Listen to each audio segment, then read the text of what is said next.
여러분 안녕하십니까? 뉴스덕의 벽입니다. 세계 곳곳에서 발생한 개벽 뉴스를 알려드립니다. 러시아가 우크라이나 수도 키이우에 있는 미국 방산기업의 드론 생산 공장을 탄도미사일로 파괴했습니다. 러시아가 미국 기업이 직접 소유한 군수 생산 시설을 타격한 첫 사례로 알려졌는데요. 우크라이나 전쟁이 미국 기업의 현지 생산 시설까지 직접적인 전장으로 확대되면서 미뤄간 긴장도 한층 높아지고 있습니다. 김기정 기자입니다. 러시아가 우크라이나 수도 키이우에 있는 미국 방산기업 소유의 드론 생산 공장을 탄도미사일로 공격해 파괴했습니다. 우크라이나 전쟁이 시작된 이후 러시아가 미국 기업이 직접 소유한 군수 생산 시설을 타격한 첫 사례로 전해지면서 미국과 러시아의 간접 충돌이 한층 거세질 수 있다는 우려가 나오고 있습니다. 영국 일간 가디언 등에 따르면 공격받은 공장은 미국 델라웨어주에 등록된 방산업체 터미널 오토노미가 운영하는 시설입니다.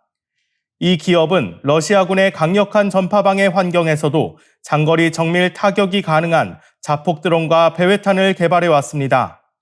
터미널 오토노미는 드론이 목표물에 최종 접근하는 과정에서 무선통신이나 이동통신이 차단될 경우 인공지능이 조종과 무기 제어를 이어받는 기술을 뜻하기도 합니다. 업체 홈페이지에는 인공지능 유도 배회탄과 정밀 유도 무기를 개발하고 있으며 해당 무기들이 이미 우크라이나 전선에서 실전 운용되고 있다고 소개돼 있습니다.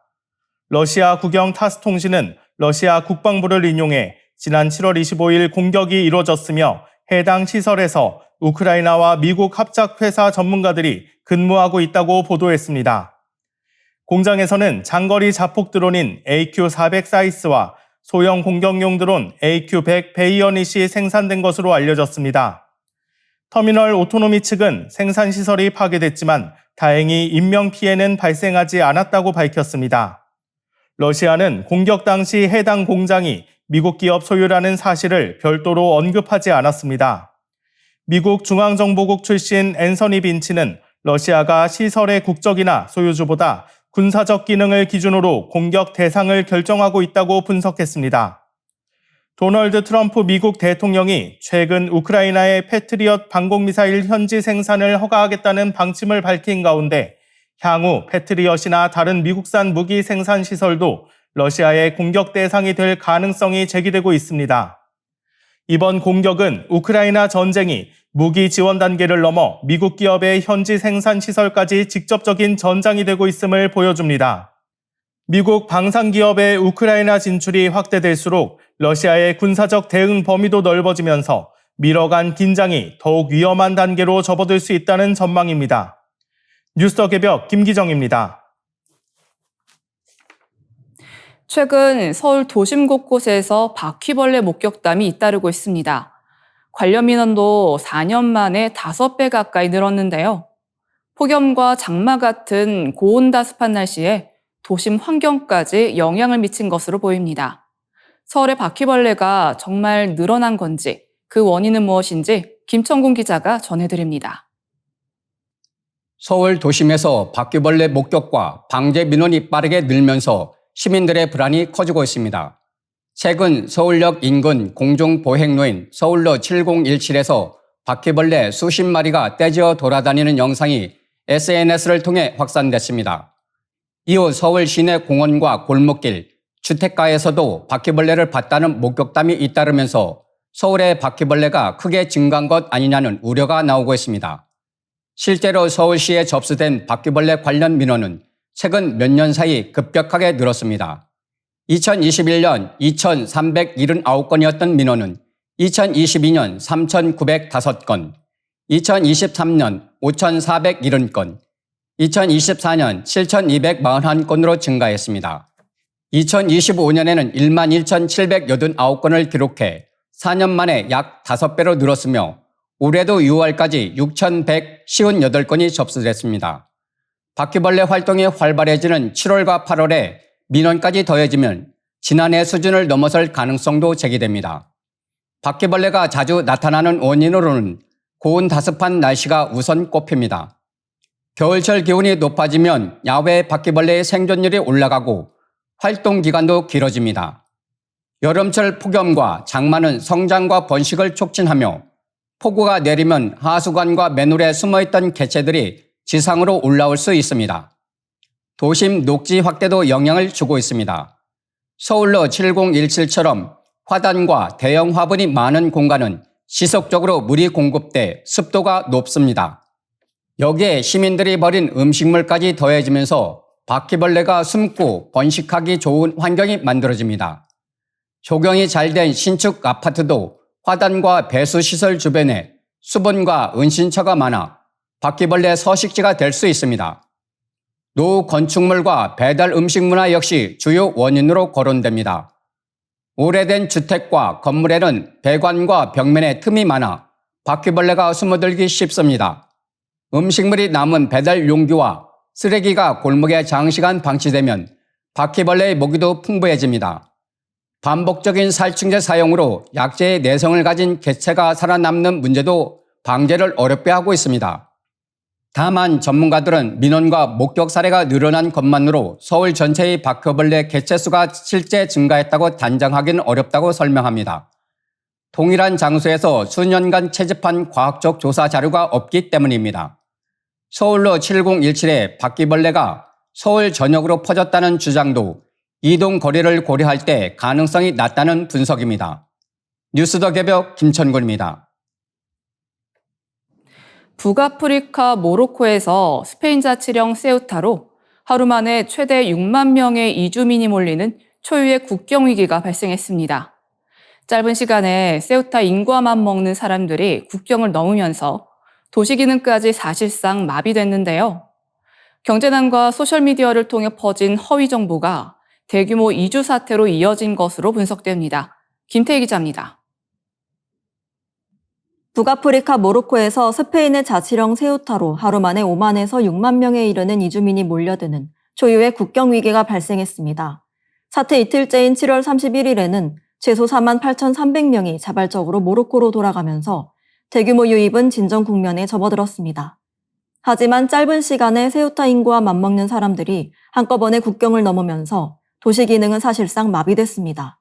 상점들이 문을 닫고 주민들이 외출을 자제했으며 스페인 정부는 군병력을 투입해 잔류 이주민들의 신원을 확인하고 송환 절차에 들어갔습니다. 국경을 넘는 과정에서는 대규모 인명피해도 발생했습니다. 로이터 통신은 스페인 내무부를 이용해 이주민 57명이 사망했다고 보도했습니다. 다른 집계에서는 사망자가 최소 60명에 이르는 것으로 전해졌습니다.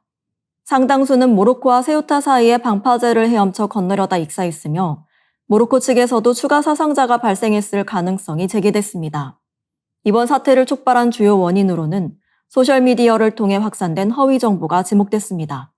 스페인 대법원이 해상에서 적발된 이주민을 즉시 송환할 수 없다고 판단한 내용이 세우타에 들어가면 스페인에 영구 체류할 수 있다는 식으로 왜곡돼 퍼졌다는 것입니다.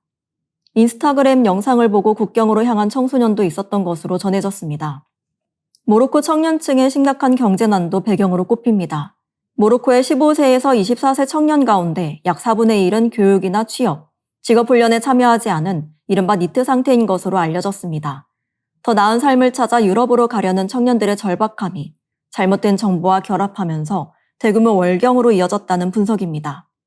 여기에 세우타의 영유권 문제와 스페인, 모로콘 간 외교 갈등도 영향을 미쳤다는 관측이 나옵니다.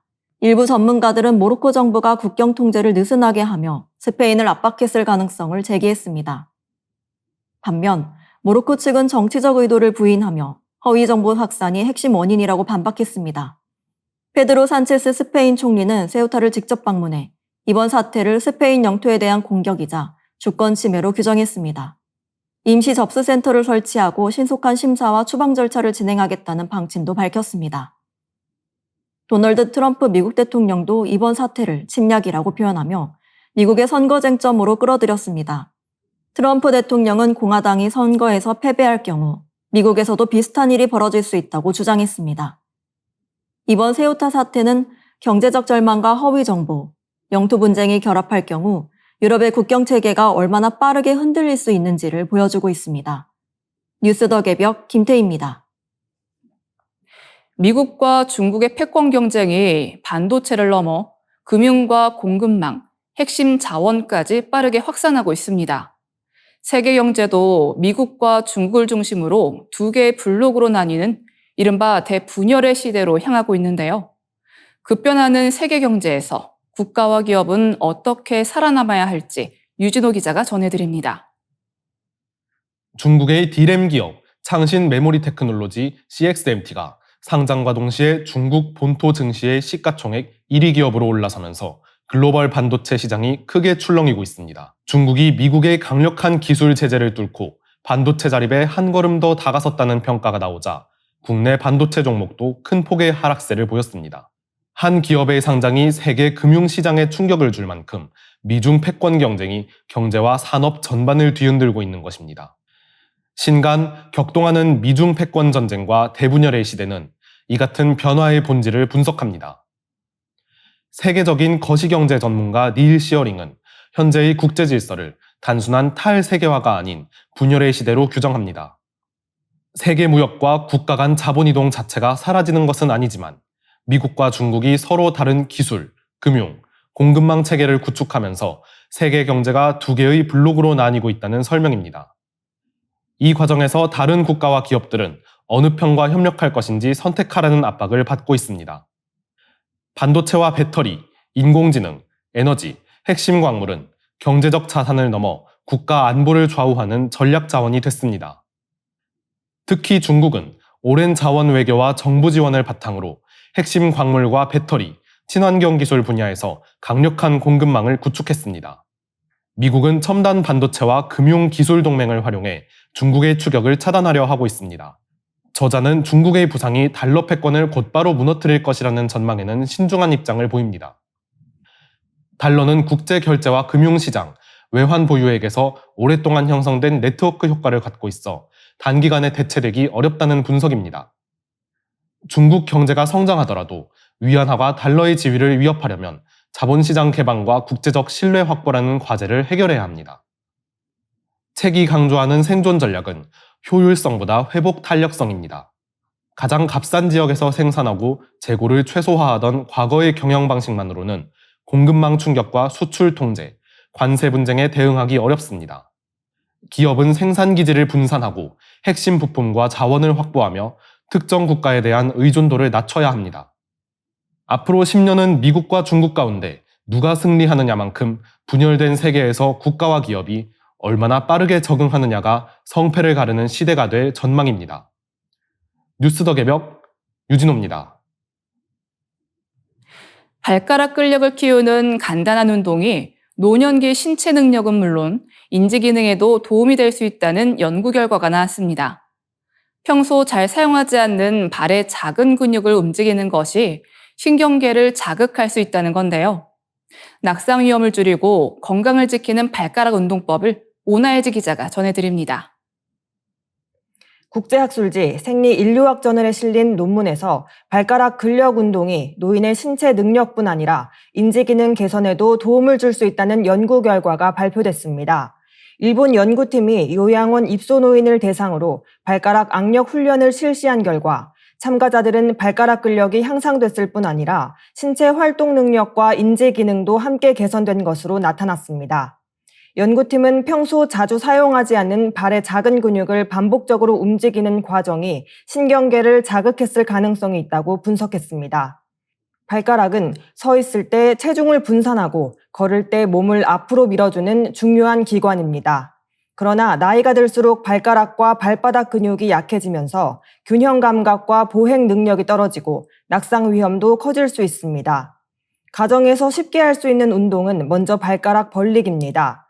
의자에 앉아 발바닥을 바닥에 붙인 뒤 발가락을 최대한 넓게 벌려 5초 동안 유지합니다. 양 발을 각각 10회 정도 반복하면 발의 작은 근육이 활성화돼 발의 안정성과 균형 감각을 높이는 데 도움이 됩니다. 수건 당기기도 효과적인 운동입니다. 바닥에 수건을 펼쳐놓고 발가락으로 움켜쥔 뒤 몸쪽으로 끌어당깁니다. 이 동작은 발가락 악력과 발바닥 근육을 강화하고 발의 아치를 안정시켜 보행 효율을 높여줍니다. 발가락 가위바위보는 발과 뇌를 함께 자극하는 운동입니다. 발가락을 모두 오므려 바위를 만들고 최대한 벌려 볼을 표현합니다. 이어 엄지발가락을 들어 올리고 나머지는 바닥에 붙여 가위를 만듭니다. 세 동작을 기억하면서 발가락을 따로 움직이는 과정에서 기억력과 신경 근육의 협응 능력이 자극됩니다. 12주 동안 발가락 가위바위보와 수건 당기기, 물건 짚기 등을 함께 실시한 실험에서도 참가자들의 발가락 악력과 운동 수행 능력이 향상되고 낙상 위험이 줄어든 것으로 나타났습니다. 인지기능 검사에서도 운동하지 않은 집단보다 높은 점수를 기록했습니다. 다만 발가락 운동만으로 치매를 예방하거나 치료할 수 있는 것은 아닙니다. 전문가들은 꾸준한 유산소 운동과 근력 운동, 균형 잡힌 식사, 금연과 절주, 사회적 활동을 병행하면서 보조적인 건강 습관으로 활용하는 것이 중요하다고 강조했습니다. 뉴스 더 개벽 오나혜지입니다.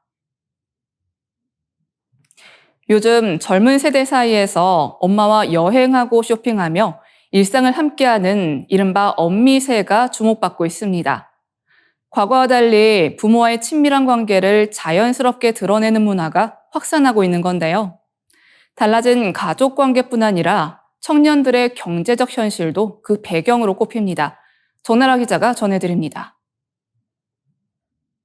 최근 젊은 세대 사이에서 엄미세라는 신조어가 주목받고 있습니다. 엄마와 특정 대상에 몰두한 사람을 뜻하는 은어가 결합한 말로 어머니와 여행하고 쇼핑하며 일상을 공유하는 사람들을 가리킵니다.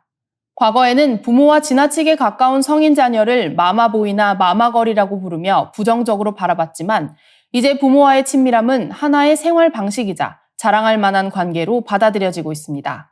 트렌드 분석 전문 엠브레인 트렌드 모니터 조사에서는 응답자의 48.5%가 엄미세라는 표현을 알고 있다고 답했습니다. 특히 20대의 인지도는 63%에 달했습니다. SNS에는 엄마와 떠난 여행, 함께한 맛집 탐방, 집밥과 모바일 메신저 대화 등을 공개하는 콘텐츠가 잇따르고 있습니다. 화목한 가족 관계와 정서적 안정까지 자신을 드러내는 새로운 방식이 된 겁니다. 이 현상의 배경에는 청년들의 달라진 인간관계가 자리하고 있습니다. 한국 리서치 조사에서 18세에서 29세 응답자의 94%는 많은 사람과 얕게 지내기보다 소수와 깊은 관계를 맺는 것을 선호한다고 대답했습니다. 연애와 결혼에 드는 시간과 감정, 경제적 부담이 커지면서 이미 신뢰가 쌓인 가족관계에서 안정감을 찾는 경향이 강해진 것으로 분석됩니다. 청년들의 독립을 어렵게 만드는 경제 현실도 빼놓을 수 없습니다. 청년층 취업자는 장기간 감소하고 있으며 일도 구직 활동도 하지 않는 쉬었음 청년은 40만 명에 육박하고 있습니다. 서울 아파트 중위 가격은 12억 원을 넘어섰습니다. 국무조정실 조사에서는 만 19세에서 34세 청년의 54.4%가 부모와 함께 살고 있었고 부모와 동거하는 청년의 절반 이상은 경제적 여건 때문에 독립하지 못한다고 답했습니다. 부모 세대가 달라진 점도 영향을 미쳤습니다.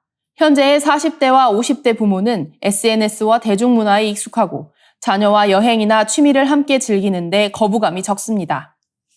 미국의 부메랑 세대, 영국의 엄마 아빠 호텔, 중국의 전업 자녀처럼 부모가 청년의 경제적 기반이자 정서적 안전망이 되는 현상은 해외에서도 나타나고 있습니다.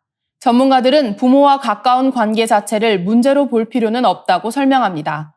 불안정한 시대의 가족은 청년들의 정신건강을 지켜주는 보호막이 될 수도 있습니다. 다만 부모의 지원이 자녀의 선택과 책임까지 대신해서는 안 됩니다.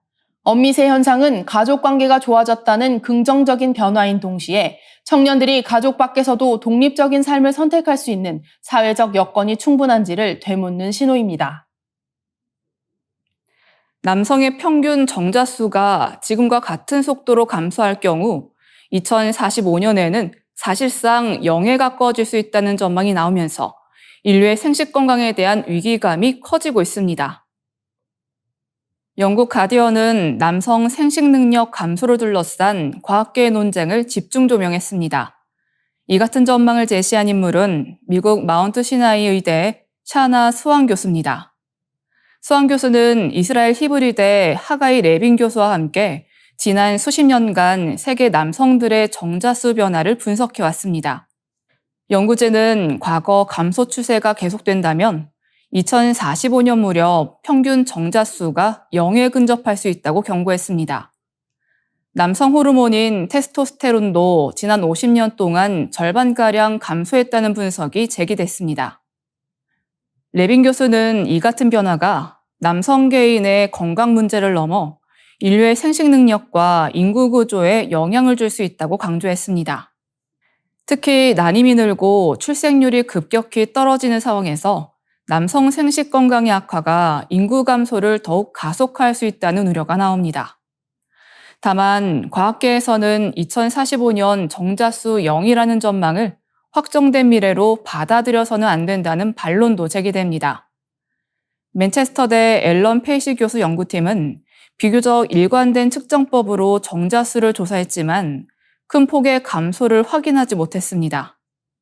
대신 정자의 운동성과 질이 나빠지는 현상이 관찰됐습니다. 정자의 숫자뿐 아니라 정상적인 움직임과 수정 능력까지 함께 살펴야 한다는 의미입니다. 남성 생식 능력 저하의 원인으로는 비만과 당뇨, 운동 부족, 대기오염, 미세 플라스틱, 과부라 화합물인 PFAS 등이 거론됩니다.